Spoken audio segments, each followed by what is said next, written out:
Muito bem, vamos saber então mais detalhes da pauta do plenário para hoje com a Carol Nogueira e os líderes de partidos, né, que já estão se preparando para conduzir essa votação de hoje. Carol, bom dia. Bom dia, Vera. Hoje o plenário vai ter um dia cheio.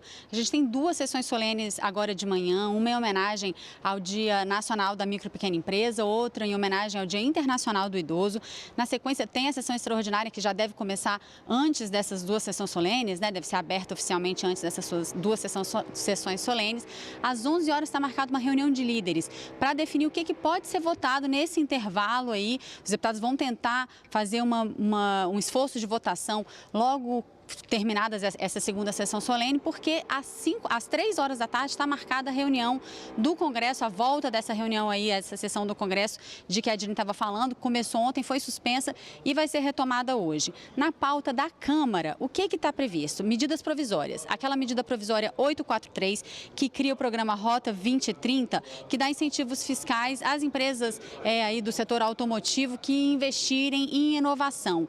Parece que a equipe de transição não é muito favorável a essa medida provisória. A gente vai conversar com os líderes daqui a pouco. Os deputados também precisam retomar os destaques da medida provisória que destina recursos do Fundo de Garantia para o socorro às Santas Casas. Tem outros itens na pauta. A gente vai conversar sobre tudo isso agora com o deputado Patrus Ananias, está aqui comigo, vice-líder do PT de Minas Gerais, e também o deputado Gilberto Nascimento, que é líder do PSC e é do PSC de São Paulo. Vamos começar falando então sobre a sessão da Câmara dos Deputados. Deputado Gilberto Nascimento, esse projeto, essa medida provisória que trata aí desse Rota 2030 e que trata dessa desoneração, né, do setor automotivo. Como é que os partidos têm encarado essa medida provisória? Ela deve ser de fato votada?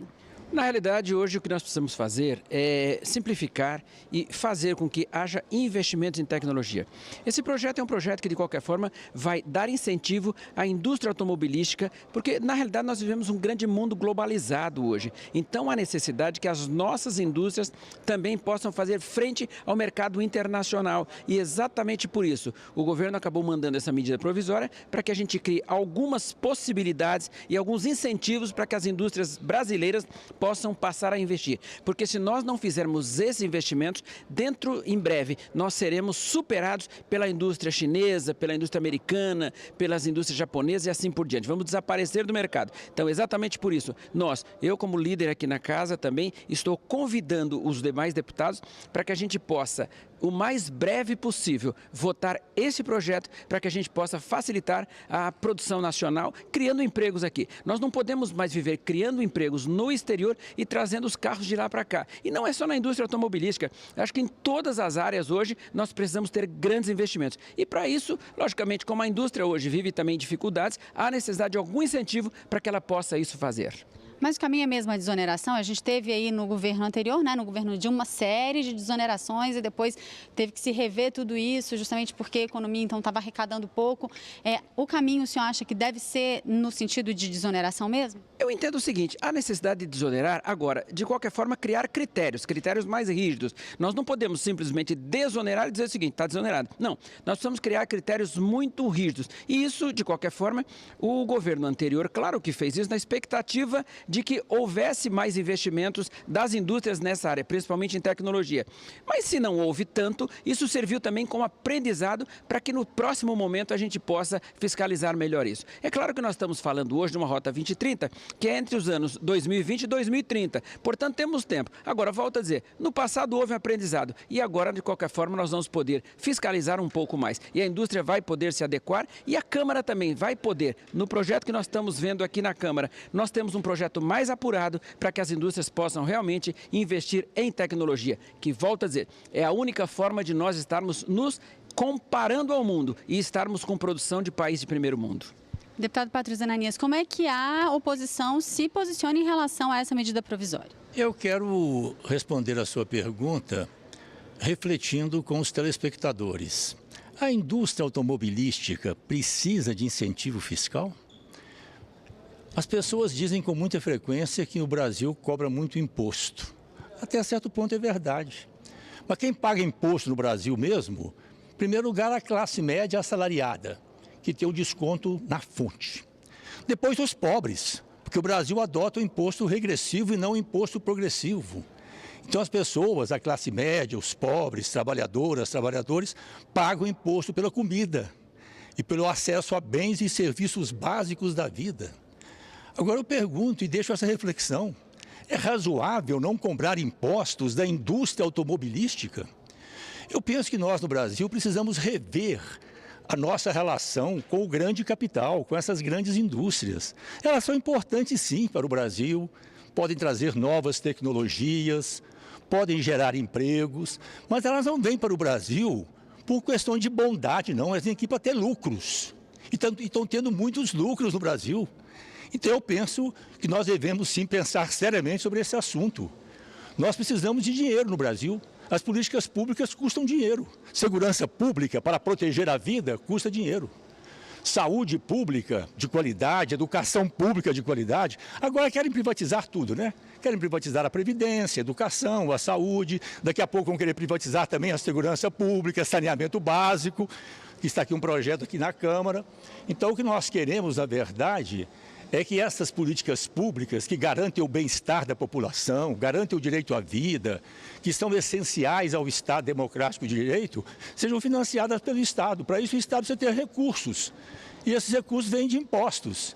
Eu penso que aqueles que podem mais, as grandes empresas, o grande capital, devem dar a sua contribuição para o bem do nosso povo e do nosso país. Pois é, deputado Patrus, tem essa medida provisória que trata aí da possibilidade, né, deputado, de privatização das empresas de saneamento, muda outras coisas. Tem alguns outros itens dessa pauta que o senhor destacaria nessa reunião de líderes que o senhor acha importante ou que o senhor acha que, por exemplo, a oposição não entraria em obstrução, por exemplo, que seria mais consensual? Eu penso que nesse final de ano, o razoável é que nós não votemos nenhum tema polêmico aqui na Câmara. A Câmara foi renovada, 50% de novos deputados. Estamos a pouco mais de um mês do final dessa legislatura, se excluirmos o mês de janeiro, que normalmente é um mês de férias e que o novo governo estará começando. Agora, eu tenho uma visão muito clara. Os atuais detentores do poder no Brasil, que ganharam esse poder através de um golpe, infelizmente, eles têm esse claro compromisso com a privatização. A emenda constitucional 95, que nós lutamos contra ela aqui na Câmara, quando foi a PEC, a proposta de emenda à Constituição 241, aponta claramente privatizar a educação, a saúde, mercantilizar, transformar a educação e saúde em matéria privada, de lucro, de ganhos, né? Ontem o jornal Valor Econômico, insuspeito, chamava atenção para um aspecto importante, mostrando claramente que a chamada reforma trabalhista, que foi feita com tanto estardalhaço para gerar empregos, não está gerando empregos. Apenas retirou direitos dos trabalhadores para aumentar o ganho, o lucro dos grandes setores privados. Então eu penso que nós temos que discutir, privatizar, por exemplo, o saneamento básico, transformar tudo isso. Quiseram privatizar também a Eletrobras, energia elétrica.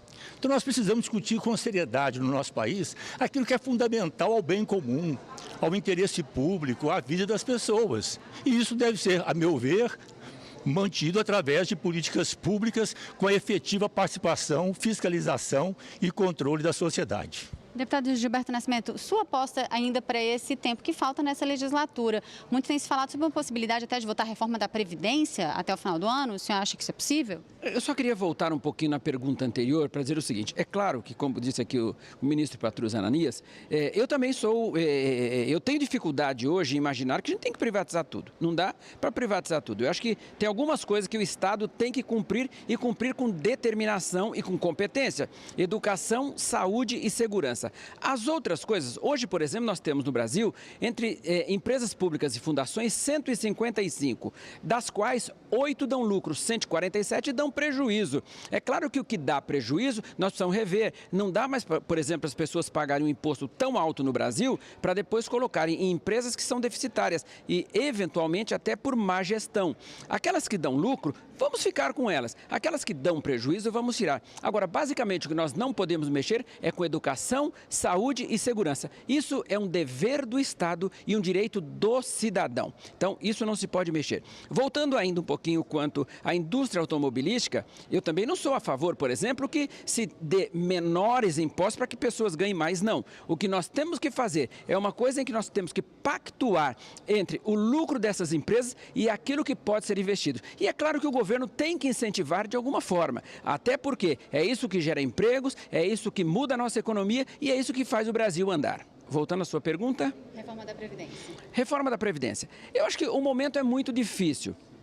Há um novo Congresso. Um Congresso que, de qualquer forma, foi eleito com outra visão.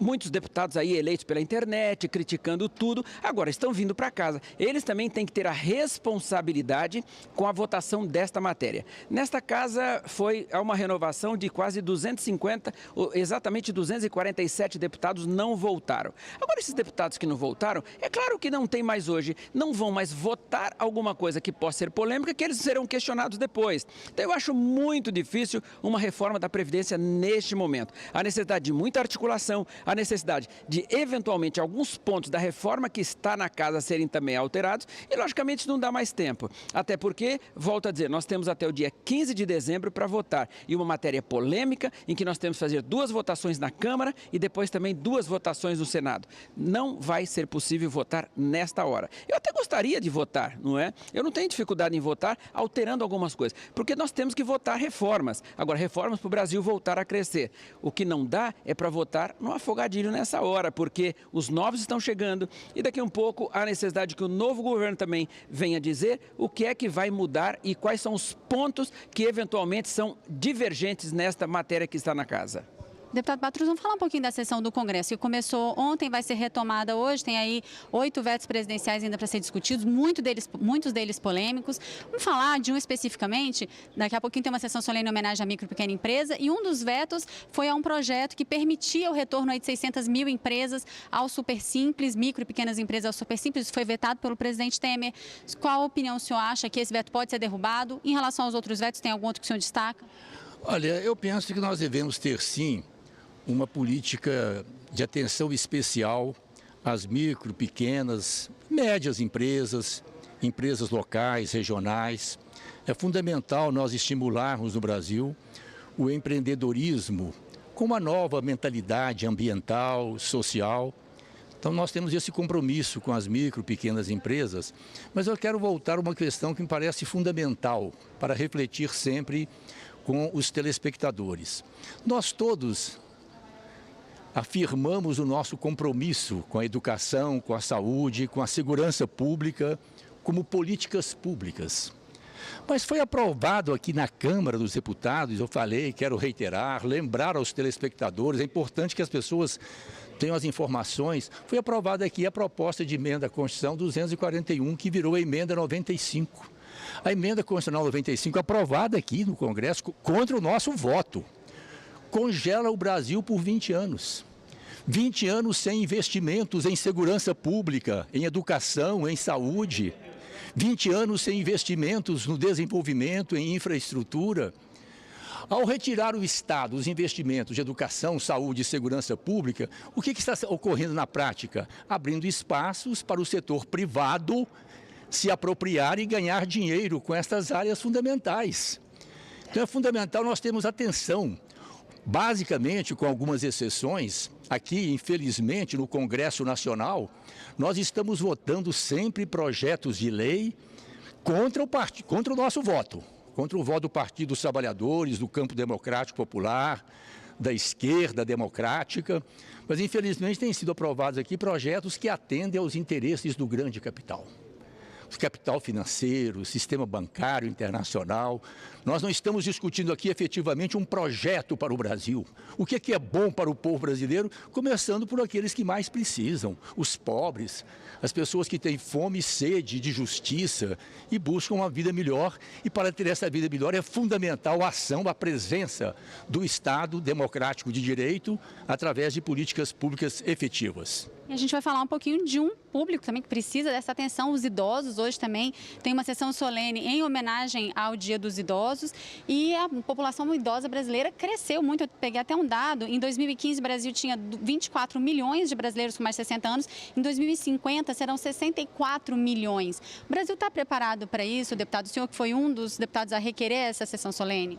Na realidade, o Brasil não está preparado para isso. É claro que nós vivíamos dizendo que o Brasil era um país jovem, jovem, jovem, e que daqui a um pouco o Brasil se tornou um país idoso, não é? Hoje já são 24 milhões de idosos. Daqui 9 anos, 35 milhões. Daqui em 2050, 64 milhões de idosos nesse país. Portanto, o que eu vejo, o país não está preparado para isso. Agora, o que nós precisamos fazer? Nós temos, por exemplo, uma coisa que é nova, que é o Estatuto do Idoso. O Estatuto do Idoso fez 15 anos agora, não é? Então, hoje nós estamos fazendo, inclusive, lá na comissão, fui o presidente da comissão que cuida desse assunto, hoje sou o vice-presidente. Agora, estamos muito atentos nisso. Há necessidade de um grande trabalho para que os idosos possam se sentir um pouco mais protegidos, quer nos seus planos de saúde. Imagine hoje, por exemplo, que existe um fato que é lamentável. As pessoas hoje, aos 60 anos, o que faz o plano de saúde dele? Ele altera o preço aos 58 anos, porque pela lei ele não pode alterar quando chega aos 60, que é na fase de entrar na terceira idade. Agora, quando chega aos 60 anos, se o plano de saúde, se a pessoa atrasar o seu plano de saúde 59 dias, ele simplesmente é cortado do plano de saúde. Consequentemente, ele perde seu plano de saúde. Às vezes, uma pessoa que pagou 30 anos o plano de saúde, quando chega aos 60, que é quando ele vai necessitar do plano de saúde, lamentavelmente, ele já não tem mais esse plano. Essa é uma luta também nossa aqui na Câmara. Hoje, inclusive, nós vamos fazer uma sessão solene. E para que servem essas sessões solenes? Primeiro, para trazer todos os idosos aqui para uma reflexão. Segundo, para que a gente possa dizer o seguinte: há necessidade de novas leis, há necessidade de um novo momento, há necessidade de repensar o Brasil, porque o Brasil está envelhecendo. E o que nós precisamos fazer é preparar o Brasil para as políticas públicas que venham proteger aqueles que são mais frágeis. A velhice é alguma coisa longa e cara. Então, nós precisamos dar condições a esses idosos e também as políticas públicas que possam atendê-los da melhor maneira possível. Deputado Gilberto Nascimento, deputado Patrícia Ananias, obrigada pela participação de vocês aqui com a gente. A gente volta ao estúdio com a Vera.